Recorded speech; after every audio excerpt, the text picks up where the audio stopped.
Programme हालात हाज़िरा देखने वालों की खिदमत में मोहब्बत भरा सलाम ना दें चलेंगे जर्मनी हमीदुल्लाह ज़फ़र साहब हमारे साथ हैं। अस्सलाम वालेकुम चौधरी साहब।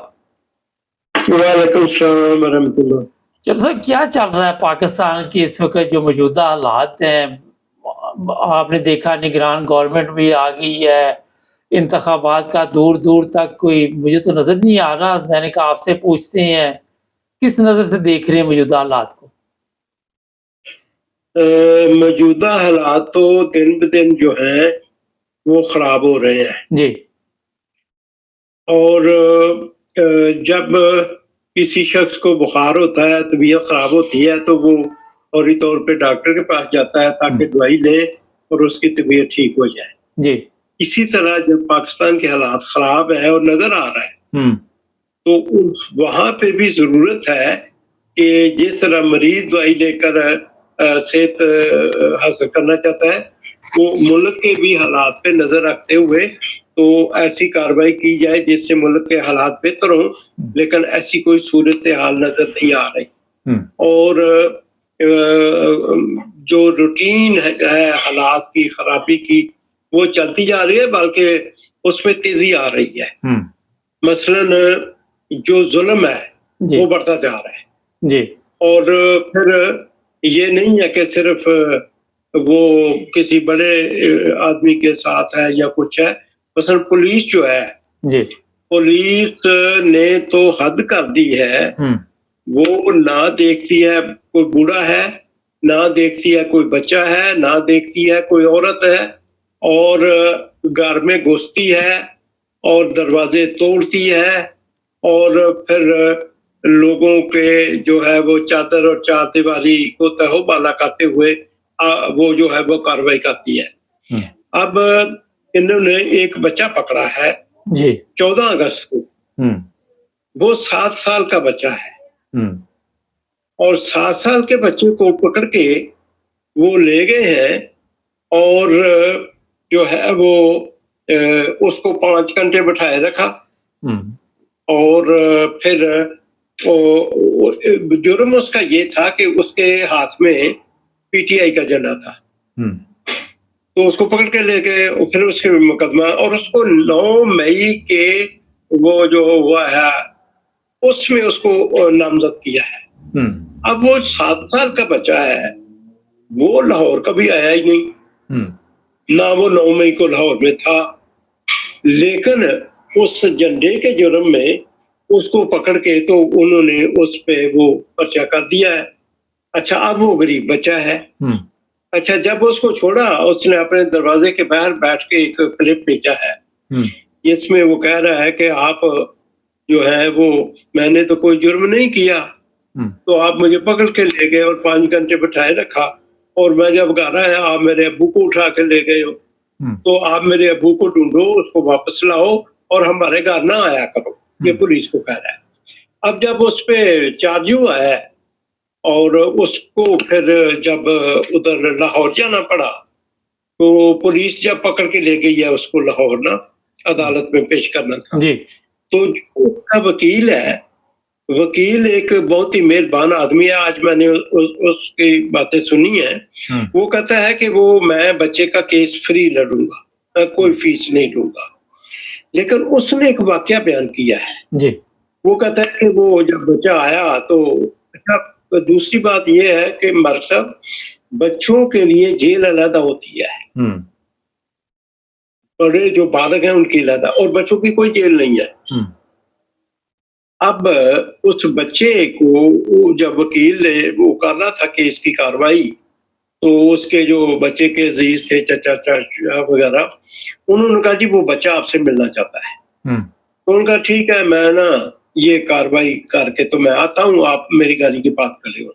जब वो वापस आया कार्रवाई खत्म करके, तो उस बच्चे ने एक तोड़े में, ये जो बोरी का तोड़ा नहीं है, उसमें एक मुर्गा था। हुँ। वो मुर्गा लेके आया है और वकील को कहता है कि अंकल, मेरे पास तो पैसे नहीं है केस के लिए, लेकिन ये मैं मुर्गा आपके लिए तोहफ़ा लेकर आया हूँ। हुँ। अब वो वकील कहता है कि मैं उस वक़्त सोच में पड़ गया, अगर मैंने मुर्गा ना लिया, तो इस बच्चे पे ये असर होगा कि पता नहीं ये वकील मेरा केस नहीं लड़ना चाहता या मेरे पास पैसे नहीं है, इसके जज्बात मजरूह हो जाएंगे। तो वो फिर मैंने ना मोहब्बत से उसको ले लिया, लेकिन अब जब उसकी जमानत हो जाएगी, सारा केस ठीक हो जाएगा, तो मैंने खैर सगाली के तौर पर ही लिया, मैं फिर उसको वापस कर दूंगा। तो ये आप देखें कि 7 साल। फिर अरसलान एक बच्चा है 13 साल का, उसके साथ भी ऐसे किया, हालांकि वो वहां से गुजर रहा था, आग लगी थी, वो स्कूल से आ रहा था, उसको पकड़ लिया और फिर उसको मारा पीटा और फिर उसके घर वालों के साथ ज्यादती की, फिर उस के साथ उसको ऐसी गंदी गालियां दी गई और उसकी बहनों के मतलब ऐसे गंदे अल्फाज बोले गए। और वो जो वहां पे था वो कहता है जी वो बड़ी गोरी चिट्टी है, औरतें हैं, मच्छियां हैं, इसकी बहनें हैं, वो इधर आएंगी, मजा आएगा, इसको हम रखेंगे, ये करेंगे। अच्छा, फिर जो वाहिद कफील था इनका, ये बच्चा स्कूल पढ़ता था, बाकी बहनें थी, तो वो वाहिद कफील उसका बाप था। अब जब इस सदमे से वो गुजरा है तो उसको हार्ट अटैक हुआ, वो फोट हो गया है। तो ये जो घरों में फिर ये घुस के मैंने देखे हैं, मैं बहुत सारे क्लिप भेज रहा हूँ बात दोस्तों को, कि जुल्म की इंतहा होती चली जा रही है। और आज मैं आपको आज का वाकया बताता हूँ। मेरा जो गांव है ना, उसका थाना है 17, मियाँ वाली बंगले के करीब। आज 17 का जो SHO है, आप देखें इसका रिएक्ट हो रहा है। ये जो वाकयात होंगे इस तरह के, तो ये पब्लिक में इसको जुल्म से ताबीर करते हुए लोग फिर उसके खिलाफ उठते भी हैं। तो वहां 17 में जो थानेदार है ना, उसको अच्छा मारा है लोगों ने, पकड़ा है और खूब मारा है। वो भी मार रहा था लेकिन उसको भी मारा है। जब मुल्क के ये हालात हो जाए, जब इस तरह ज्यादती करने वालों को फिर जो पब्लिक है वो खुद अपना कानून हाथ में लेके इस तरह का रिएक्ट करे। और ये जो मैं आपको पहले कह चुका हूं कि ये हालात जो है ये बदतर होते जा रहे हैं। खास तौर पे ये तो मैं पंजाब की बात कर रहा हूँ, जो KPK है, खैबर पख्तूनख्वा का सूबा, वहां इस कदर हालात खराब है कि उनके गिरजों में उनके उनके जो जरगे हैं उनमें बहुत ही खतरनाक नारे लग रहे हैं। एक बार फिर फौज के खिलाफ वो सूबे में इतनी सख्त नफरत है, उसके क्लिप ये आ रहे हैं वीडियो के जरिया से कि वो जो है वहां पे फौज की गाड़ियां घेरी हुई हैं और बाद लोग कह रहे हैं कि जो है फौज को कुछ ना कहें। लेकिन वो लोग इतने पुरजोश हैं कि खतरा है। अब जब ऐसे हालात हो जाएंगे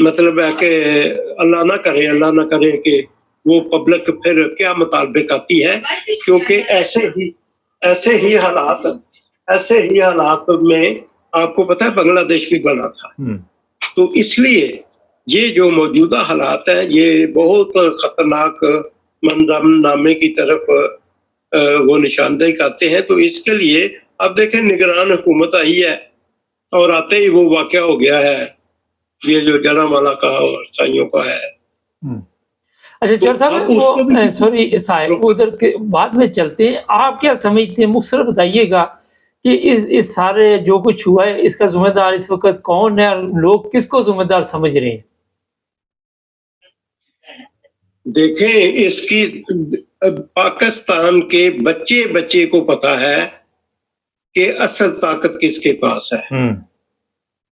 पहले तो पता नहीं था, जब मीडिया नहीं था, सोशल मीडिया नहीं था। अब तो आवाज चलेगी आपकी। बच्चे को पता है कि पाकिस्तान में असल ताकत का सरचश्मा कौन है, किसके पास ताकत है। चोर साहब, जब उनको पता है कि ताकत उनके पास है तो उनको नजर नहीं आ रहा कि पुलिस जुल्म कर रही है और लोग जो है हमारे से दूर होते जा रहे हैं। अब आप देखें ना, जब बांग्लादेश बना है उस वक्त भी जो अथॉरिटी थी, जो जिनके पास सारी कुव्वत थी, उनको पता था कि बांग्लादेश में क्या हो रहा है। उनको पता था कि वहां पे किस तरह का और वहां पे भी यही किया गया था कि वहां पे आपको पता है जब मुज़ाकरात नाकाम हुए हैं जी, ढाके में रात को जो ऑपरेशन किया है उसने जनरल टिक्का खान ने, जी, पता था ना, हाँ जी, लेकिन आंखें बंद की। जो असल में जो ताकत का नशा होता है, जी, जब इंसान कुर्सी पे बैठता है ना, फिर अकल और होश और आवाज उसके खत्म हो जाती है। हुँ, फिर उसके लिए वो कोई ऐसा बंदा हो जो अल्लाह का खौफ रखने वाला हो तो वो सही फैसले कर सकता है, हुँ। वरना नहीं। अच्छा चौधरी साहब तो ये ये बताइए इमरान खान के बारे में आपका क्या ख़्याल है कि इसको छोड़ देंगे या नहीं छोड़ेंगे? इमरान खान ने एक बात की है जी, और पता नहीं लोग उसको सीरियस लेते हैं कि नहीं, लेकिन मैं सीरियस लेता हूँ। हुँ, इमरान खान ने जवाब दिया है जो उसके पास पेशकशें आ रही हैं, उसने कहा मुझे तो परवाह नहीं है, हुँ, जितना सा मर्जी आप जेल रखें, मुझे कोई खौफ नहीं है खतरा। हुँ, लेकिन इमरान खान ने उनको बताया है कि बात सुनो, मुझे कोई नहीं, लेकिन पब्लिक आपसे पूछेगी। हुँ, ये जो फ़िक्र है ना, यही मैं आपको बता रहा हूँ। हुँ, ये जो अब वाक़यात हो रहे हैं ना, देखें 17वें थानेदार को मारा है। हुँ, केपीके में जो है वो नारे इस तरह के लग रहे हैं हुँ, और फ़ौज के खिलाफ वहाँ नफ़रत बढ़ रही है और वहाँ पे वो ये वीडियोज़ मौजूद हैं हाँ जी, मीडिया पे, हमारे पास है यूट्यूब सब। में। जी, हाँ, मैंने भी शायद आपको कुछ भेजा है। हुँ, तो उसमें आप देखें कि किस तरह के हालात और क्या उनका नतीजा क्या निकलेगा। लेकिन तो ये जो चीज़ है इसको समझना और फिर मुल्क के हालात को ये ना हो कि ये हालात कंट्रोल से निकल जाए। दूसरी बात ये है कि ज़ुल्म जब हद से बढ़ता है हुँ, तो खुदा ताला भी गज़बनाक हो जाता है। उसकी तरफ लोगों को पता नहीं है कि ये हम क्या करते फिरते हैं। तो अल्लाह ताला तो नाराज़ है वैसे ही, जो हमारे हालात है वहाँ नहीं, के। चौधरी साहब अल्लाह ताला तो तो नाराज़ है, लेकिन कौम की भी तो हालत ठीक नहीं, जिस तरह ईसाइयों के घरों को आग लगा दी गई, उनके बेचारों के ज़ेवरात थे, बच्चियों का जहेज़ था, सब कुछ लूट लिया गया, तो अल्लाह ताला कहाँ से खुश होगा? मुझे ज़रा ये बताइए? हाँ, नहीं अल्लाह तो नाराज़ होगा। ज़ेवरों के अलावा ये है, आपको पता है बाज़ लोग घर से दौड़े हैं, हुँ, भागे हैं, यहाँ तक कि औरतें कहती हैं कि ना हमें दुपट्टा लेने की मौका मिला, ना नंगे पाँव, और वो खेतों में रात रहे हैं। हुँ, उन्होंने अपनी जान बचाने के लिए खेतों में जाके वो छुपे हैं और फिर उन्होंने अपनी जान बचाई है और फिर उनके घरों को उन्होंने आग लगाई है और आग आग लगा के उनको जला दिया है और लोग रो रहे हैं। हाँ जी, कराची की एक औरत बड़े सदमे से वो कह रही है और जो वो कह रही है वही मैं आपको बता रहा हूँ हुँ, कि लोग जब इस तरह का जुल्म होगा तो फिर उसका रिएक्ट तो आएगा ना। ये तो नहीं आप कह सकते कि जिसके साथ ज्यादती होगी वो बड़ा खुश होगा। तो ये जो चीज है ये मुल्क के लिए बेहतर नहीं है। हमें मुल्क का सोचना चाहिए, मुल्क के हालात को ठीक करना चाहिए। अब आप देखें जब वहां हुआ है वो मौलवी नहीं था जिसने मस्जिद में ऐलान हाँ, किया, हाँ, आम सा कोई आदमी है उठा है, उसने जाके स्पीकर के ऐलान कर दिया। उसमें फौज कहाँ थी, हुँ, उसमें पुलिस कहाँ थी? हुँ, पुलिस फौज तो नहीं थी, पुलिस कहाँ थी? हुँ, पुलिस आई ही नहीं। हुँ, और ये रवैया पुलिस का कि वो मजहबी आप देखें जमात अहमदिया की मसाजिद के भी मीनार गिराए और सारा कुछ किया, हुँ, वहां भी पुलिस का कोई एक्शन नहीं है। जब लोग कानून को हाथ में लेंगे तो फिर यही वाकया होगा जो जड़ावाला में और फैसलाबाद में हुआ है कि उन्होंने 21 गिरजे जलाए हैं, 21। हुँ। चौधरी साहब और मुझे ये तो जी हम बता चुके हैं, सवाल बड़ा अहम है कि पूरे मुल्क में जो हालात हैं, आप देखते हैं बच्चियों के साथ ज़्यादती, बच्चों के साथ ज़्यादती, घर में नौकरानी रखी है तो उसको नहीं छोड़ते, बच्चा है तो उसको नहीं, तो फिर खुदा ताला इस कौम के ऊपर किस तरह कोई रहमत नाज़िल करेगा? ये एक मुख्तसर ज़रा जवाब दीजिए। रहमत नहीं होगी, यही तो मैं बता रहा हूँ कि खतरनाक हालात आ रहे हैं हुँ, और मुल्क का बचना मुश्किल हो जाएगा। ये फिर किसी के कंट्रोल में नहीं रहेगा। अच्छा जब ये लोग कानून को हाथ में ले लेंगे हुँ, तो फिर तो वो कोई कंट्रोल नहीं कर सकेगा। चल और साहब क्योंकि ये फिर इसमें अल्लाह ताला की भी नाराजगी शामिल हो जाएगी, तो फिर कौन कंट्रोल करेगा? बिल्कुल। नहीं हो सकता। अच्छा लेकिन बात ये है जी, कि इन हालात को पैदा करने में हुकूमत का भी हाथ है, उलमा का भी हाथ है। अब आप देखें, आज मैं एक मौलवी साहब का सुन रहा था, अल्लामा एहसान लाई ज़हीर थे, हुँ, लाहौर में उनका बेटा है, और वो बड़ी अच्छी बातें कर रहा था। हुँ, तो इतनी रवादारी से हम लोग रहते थे। मैं हाँ, आपको खुद बताऊँगा, हमारे गाँव में भी ईसाई थे। हुँ, एक इलाका, एक जगह, एक मोहल्ला उनका ईसाई था।